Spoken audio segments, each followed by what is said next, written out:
You're welcome on my channel हर घर English. So my dear students, आज हम आपके साथ जिस लॉन्ग क्वेश्चन को प्रिपेयर करने वाले हैं वो बेस्ड है महात्मा गांधी के जो उनकी अपनी ऑटोबायोग्राफी है जिसका नाम है my experiment with truth. You know very well about this work, I think you know. Question number 8, explain the work Mahatma Gandhi from the story of my experiment with truth. MA first semester के paper 4 में महात्मा गांधी का ये chapter आपको देखने को मिलेगा। चाहे आप किसी भी यूनिवर्सिटी से एमए कर रहे हैं तो ये टॉपिक आपको ज़रूर देखने को मिलेगा इंडियन इंग्लिश राइटिंग में। तो अब हम डिस्कस कर लेते हैं इस क्वेश्चन को। ओके डियर स्टूडेंट्स, आज आपको बहुत अच्छा लगने वाला है क्योंकि हम एक ऐसे टॉपिक को ले रहे हैं जिसके बारे में या जिसका लॉन्ग क्वेश्चन आपको कहीं से भी अच्छी तरीके से देखने को नहीं मिलेगा। तो आज की वीडियो में हम जिसको डिस्कस कर रहे हैं वो बहुत ही मोस्ट इम्पॉर्टेंट क्वेश्चन है फॉर योर एग्ज़ाम, और आप हमारी वीडियो पर लगातार बने रहिए और हमारी वीडियो को बिना स्किप किए देखा करिए ताकि आपकी नॉलेज इनहेंस हो और सेमेस्टर एग्ज़ाम में आप अपने सभी क्वेश्चंस अच्छे से अटेम्प्ट करके आएँ, प्लस आप एक गुड स्कोर भी गेन करें, ऐसे मेरी होप है आपके लिए। Understood? Okay, question number 8, explain the work Mahatma Gandhi from the story of my experiment with truth. पहले हम क्वेश्चन को समझेंगे। आपसे कहा जा रहा है व्याख्या करिए महात्मा गांधी के वर्क जिसका नाम जो लिया गया है from the story of my experiment with truth. ये इनकी एक ऑटोबायोग्राफी है, ये आप बहुत अच्छे से जानते होंगे। महात्मा गांधी जी की यहाँ पर मैंने एक वीडियो छोटी सी ऐड की है ताकि आप इसके थ्रू हमेशा के लिए याद कर पाएँ कि क्वेश्चन क्या था। Introduction. Okay, Mahatma Gandhi from the story of my experiment with truth is an autobiographical work that provides deep insight into the life, thoughts and philosophy of Mohandas Karamchand Gandhi. Mahatma Gandhi की ये कहानी जो ली गई है उनकी autobiography my experiment with truth से, ये एक उनका ऑटोबायोग्राफिकल वर्क है। साथ ही इसमें एक बहुत ही गहरी समझ है जीवन को लेकर, उनके विचार, उनकी फ़िलॉसफी किनके, मोहनदास करमचंद गांधी की। Because Mahatma Gandhi full name is Mohandas Karamchand Gandhi. Understood? तो हम अगर इस तरह हेडिंग डाल करके अपने क्वेश्चंस को अटेम्प्ट करेंगे तो ये आपके लिए बहुत ही इम्प्रेसिव क्वेश्चन होगा एग्जामिनर के लिए, और वो इसको एक अच्छा स्कोर देते हुए चेक करेंगे। ओके, तो जैसा कि एज यूजुअल हम लोग यूज़ करते हैं, हेडिंग्स यूज़ करते हैं, फिर उसका डिस्कशन करते हैं। Next, written originally in Gujarati and later translated into English, the book is not just a record of events but a spiritual and moral journey. वास्तविक रूप से जब इसको लिखा गया, इस ऑटोबायोग्राफी को, तो ये गुजराती में लिखी गई थी, बाद में इसको इंग्लिश में ट्रांसलेट किया गया। ये बुक केवल एक रिकॉर्ड नहीं है उनकी घटनाओं का, बल्कि ये एक स्पिरिचुअल और मॉरल जर्नी है महात्मा गांधी की। Gandhi present his life with honesty, humility and self-analysis, showing how truth and non-violence become the guiding principles of his existence. Gandhi ने अपने जीवन का यहाँ सिर्फ प्रस्तुतिकरण ही नहीं किया, बल्कि उन्होंने अपने जीवन को प्रस्तुत करते हुए हमें बताया कि किस तरह ईमानदारी, इंसानियत और अपना खुद का स्वयं का विश्लेषण और सच्चाई के रास्ते पर चलना प्लस नॉन वायलेंस के रास्ते पर चलना, अगर आप इस तरीके से ट्रूथ को, नॉन वायलेंस को अपनाते हैं तो आपको एक अच्छे प्रिंसिपल्स के रूप में गाइड करने के लिए अपने रूल्स रेगुलेशन मिल जाते हैं, क्योंकि आप अपने अस्तित्व को एक अच्छे तरीके से प्रेजेंट करना चाहते हैं। तो गांधी ने अपनी लाइफ को जो प्रेजेंट किया आम जनता के लिए वो था ऑनेस्टी के साथ, ह्यूमिलिटी के साथ, सेल्फ एनालिसिस के साथ, और साथ ही उन्होंने दिखाया कि किस तरह ट्रूथ और नॉन वायलेंस हमें अपने एग्जिस्टेंस के लिए, अपने सिद्धांतों को गाइड करने के लिए हेल्पफुल साबित होते हैं। ये था introduction. Okay, next headings is the search for truth. सच्चाई की खोजते हैं। सर्च फॉर ट्रूथ मीन्स आपसे बोला जा रहा है सत्य की खोज। सर्च फॉर ट्रूथ, सत्य के लिए खोज।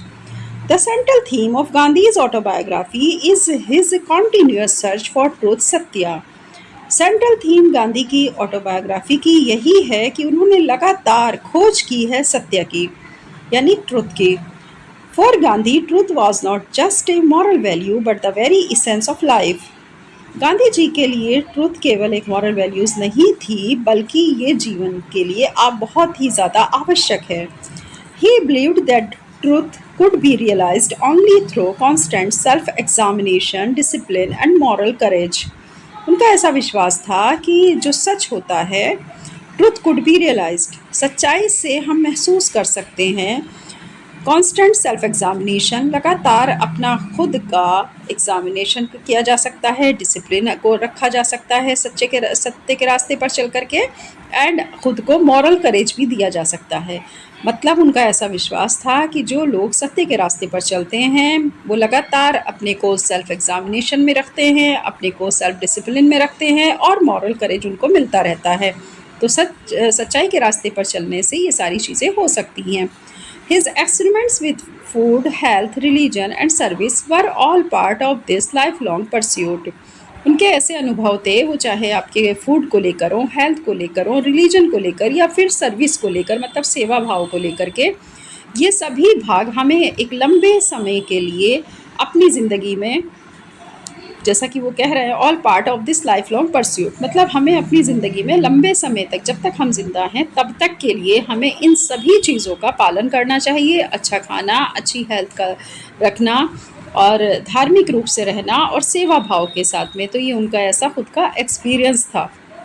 तो उन्होंने अपने एक्सपेरिमेंट्स के आधार पे ये सारी चीज़ें कही कि हमें अपनी ज़िंदगी को अपने जो ये 4-5 चीज़ें इन्होंने बताई हैं उस पे फोकस करते हुए, जिसमें कि फूड है, हेल्थ है, रिलीजन एंड सर्विस है, सेवा भाव के साथ लॉन्ग टाइम तक हमें रहना चाहिए और ये सभी हमारी ज़िंदगी का एक बहुत ही महत्वपूर्ण हिस्सा हैं। Gandhi admits his mistake without hesitation and treats every failure as a lesson toward understanding truth. Gandhi ने अपनी गलतियों को बिना किसी हिचकिचाहट के कबूल किया, यानी उन्होंने माना कि हाँ, उनसे भी जीवन में गलतियाँ हुई हैं। साथ ही उन्होंने अपने हर असफलता को भी सामना किया और उसको भी माना। इससे हमें ये लेसन मिलता है कि हम सच्चाई के प्रति वो कितने ज़्यादा सच्चे थे और उनकी समझ सत्य के प्रति कितना ज़्यादा थी।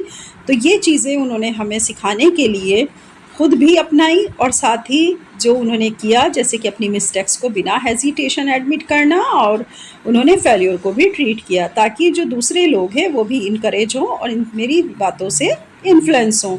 ऐसा गांधी जी ने सोच करके ऑटोबायोग्राफी में अपनी सारी चीज़ों को बताया है। Next, practice of non violence. उनका कहना था कि वायलेंस में कुछ नहीं रखा, आप अहिंसा का रास्ता अपनाइए। तो नॉन वायलेंस के अभ्यास। Alongside truth, Gandhi emphasizes ahimsa or non-violence as a fundamental principle। सच के दूसरी तरफ जो उन्होंने बातें की तो वो उनका सबसे ज़्यादा जोर था अहिंसा और नॉन वायलेंस के ऊपर। उन्होंने कहा ये तो एकदम फंडामेंटल प्रिंसिपल है, नॉन वायलेंस, हमेशा रास्ते पर नॉन वायलेंस के चलना चाहिए, कभी भी वायलेंस को नहीं अपनाना चाहिए। He believed that true non-violence was not weakness but strength rooted in love and compassion। उनका ऐसा विश्वास था जो लोग वास्तविक रूप से नॉन वायलेंस में विश्वास रखते हैं, असल में वो उनकी कमज़ोरी नहीं बल्कि वो उनकी ताकत है। उनके अंदर इतना प्यार और इतना सहन करने की क्षमता है और इसकी जड़ें उनके अंदर बहुत मजबूत हैं, इसलिए वो नॉन वायलेंस का रास्ता अपनाते हैं और यही उनकी ताकत है, ये उनकी कमज़ोरी नहीं है। His autobiography reflects how he applied non-violence in personal conduct and later expanded it as a political weapon against injustice। उनकी ऑटोबायोग्राफी हमें रिफ्लेक्ट करते हुए दिखाई देती है कि किस तरह से नॉन वायलेंस को अप्लाई किया जाता है अपने व्यक्तिगत रूप से भी, और साथ ही बाद में उन्होंने इसको एक पॉलिटिकल वेपन भी बताया। अगर अन्याय हो रहा हो तो इनजस्टिस के अगेंस्ट भी नॉन वायलेंस का सपोर्ट लेकर के हम इसे पॉलिटिकल वेपन की तरह यूज़ कर सकते हैं, कहीं से भी हमको वायलेंस करने की ज़रूरत नहीं है। The seeds of Satyagraha, non-violent resistance, can be clearly traced in his early experiences narrated in the book। सत्याग्रह का जो बीज था जब बोया जा रहा था तो सत्याग्रह पूरी तरीके से नॉन वायलेंट रेजिस्टेंस था, यानी उसमें वायलेंस ज़रा सा भी नहीं था। तो ये सत्याग्रह का जो बीज बोया जा सकता है और इसको क्लियरली ट्रेस भी किया गया। और दूसरी चीज़, उनके जो अपने पुराने पहले के एक्सपीरियंस थे, उन्होंने अपनी इस बुक में उन सब का भी ज़िक्र किया है या उन सबको भी नरेट किया है क्लियरली तरीके से कि किस तरह नॉन वायलेंस को एक रेजिस्टेंस के रूप में अप्लाई किया जा सकता है। This is the practice of non violence. ये आपका इस हेडिंग के अंदर पूरा पैराग्राफ इंक्लूड हो गया है। आप जब क्वेश्चन अटेम्प्ट करेंगे तो इस पर फोकस करिएगा और इसी तरह से लिखिएगा। बहुत अच्छा क्वेश्चन है ये, बहुत ईजी लैंग्वेज में मैं आपके लिए लेकर के आई हूँ। और मेरे सभी स्टूडेंट्स चैनल को लाइक, सब्सक्राइब, शेयर ज़रूर करें ताकि आपके लिए हम इसी तरह अच्छी अच्छी वीडियो लेकर आते रहें और आपकी सेमेस्टर की प्रिपरेशन को इसी तरह अच्छी तरीके से हम लोग यहाँ पर करवाते रहें अपने चैनल हर घर इंग्लिश पर। Okay, next heading is the simplicity and moral discipline. मतलब सादगी और मॉरल डिसिप्लिन का भी अपने लाइफ में बहुत बड़ा रोल है। ये गांधी जी का ये भी एक रोल था। Gandhi's life as described in the autobiography shows his commitment to simplicity, self-restraint and moral discipline. Gandhi की लाइफ ये व्याख्या करती है, जैसा कि उन्होंने अपनी ऑटोबायोग्राफी में दिखाया भी है, उनका ऐसा कमिटमेंट था कि हमेशा सादगी से रहो, खुद के बनाए हुए रूल्स के अकॉर्डिंग डिसिप्लिन में रहो। और मॉरल डिसिप्लिन तो बहुत ज़्यादा ज़रूरी है। जो चीज़ आप अपने लिए अच्छी नहीं समझते उसको दूसरे के लिए भी अच्छा मत समझो। He experimented with diet, celibacy and minimalistic living as ways to strengthen his character and willpower. उनका ऐसा अनुभव था या उन्होंने ऐसे प्रयोग भी किए थे अपनी डाइट के साथ में, अपनी सेलिबसी के साथ और मिनिमलिस्टिक लिविंग के साथ में, कि अगर आप ऐसा करते हैं तो ये आपकी ताकत है, आपके कैरेक्टर का जो विल पावर है वो इसी से इन्हेंस होता है। तो आपको इस आपने जो है simplicity, self restraint and moral discipline को साथ लेकर के चलना है ताकि आपके अंदर एक ताकत पैदा हो और साथ ही आपके विल पावर को, आपके कैरेक्टर को एक अच्छी विल पावर मिल सके। His honesty in acknowledging personal struggles, whether in education, faith or family life, makes his journey relatable and inspiring. उनकी ईमानदारी, उनके अपने पर्सनल स्ट्रगल के जब वो करते थे तो उसमें उनको एक्नॉलेज होती थी, वेदर इन एजुकेशन, चाहे वो एजुकेशन हो, उनका विश्वास हो या फैमिली की लाइफ हो। उन्होंने तीनों तरीके से बताया है कि किस तरह एजुकेशन, फेथ और फैमिली लाइफ, ईमानदारी के साथ अपने पर्सनल स्ट्रगल में भी उन्होंने बहुत ऑनेस्टी को अपनाया। मैक्स इस जर्नी रिलेटेबल इंस्पायरिंग, जिसकी वजह से उनकी इतनी लंबी यात्रा जो कि एक विश्वसनीय यात्रा बनी और साथ ही प्रेरणादायक भी। तो वो किसकी वजह से थी? क्योंकि उनके अंदर सिंप्लिसिटी था, सेल्फ रिस्ट्रेंट था एंड मॉरल डिसिप्लिन था।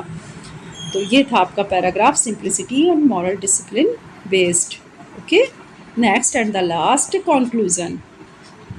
लास्ट में आपको कंक्लूजन ज़रूर डालना है अपने हर क्वेश्चंस के लास्ट में, क्योंकि इससे हमारा क्वेश्चन बहुत अच्छा और एक कंप्लीट वाइब्स देता है कि आपने क्वेश्चन को जो अटेम्प्ट किया है उसका आंसर एकदम कंप्लीट लिखा है। Conclusion. Mahatma Gandhi, the story of my experiments with truth is more than an autobiography. Mahatma Gandhi, the story of my experiment with truth, ये ऑटोबायोग्राफी से कहीं ज़्यादा है। It is a guide to moral living, बल्कि ये एक पथ प्रदर्शक है, यानी एक रास्ता दिखाने वाला, एक गाइड करने वाला है मॉरल लिविंग को। Gandhi present himself not as a perfect man but as a seeker of truth. Gandhi ने खुद को अपनी इस ऑटोबायोग्राफी में परफेक्ट मैन की तरह ना दिखा करके बल्कि खुद को सत्य की खोज करने वाला दिखाया है। His dedication to truth, non-violence and simplicity offers timeless lesson for humanity, making the book a spiritual as well as political classic. उन्होंने पूरी तरीके से समर्पण दिखाया है सत्य के प्रति, नॉन वायलेंस के प्रति, सिंप्लिसिटी के प्रति। आगे वो इस चीज़ को अपनी मानवता के लिए बहुत ज़रूरी बताते हैं कि उन्होंने जो भी किया तो उससे उनके अंदर ह्यूमैनिटी ज़्यादा डेवलप हुई और इस तरह से हमें मानवता को सबसे पहले आगे रखना है। आगे इसी बुक के अंदर, ये बुक उनकी जितनी स्पिरिचुअल है उतनी ही कहीं ज़्यादा पॉलिटिकल क्लासिक भी है। तो इस किताब को लिखने वाले थे हमारे मोहनदास करमचंद गांधी, मतलब आपके महात्मा गांधी। ये बुक स्पिरिचुअल होने के जितनी स्पिरिचुअल है उतनी ही आपकी पॉलिटिकल क्लासिक है। अंडरस्टूड? ये थी आपकी महात्मा गांधी के experiment, my experiment with truth के नाम से, और इस पर बहुत ज़्यादा लॉन्ग क्वेश्चन पूछा जाता है। अगर आप इसको अच्छे से लर्न करके और सिर्फ इसी फॉर्म में इसी तरह से लिख आएंगे जैसे हमने दिया है आपको एग्जैक्टली, अगर आप ये आंसर्स याद करते हैं प्लस इन हेडिंग्स पर फोकस करते हुए याद करते हैं तो आपको बहुत सपोर्ट मिलेगा, बहुत हेल्प मिलेगी अपने लॉन्ग क्वेश्चन को अटैम्प्ट करने में। ओके डियर स्टूडेंट्स, चलिए अब इसी के साथ हम यही कहेंगे कि चैनल को लाइक, सब्सक्राइब, शेयर ज़्यादा से ज़्यादा करिए ताकि हम मोटिवेट रहें और आपके लिए इसी तरह अच्छे क्वेश्चन और अच्छी वीडियो आपके लिए लेकर आते रहें। Okay okay, stay be curious. All the best, bye bye.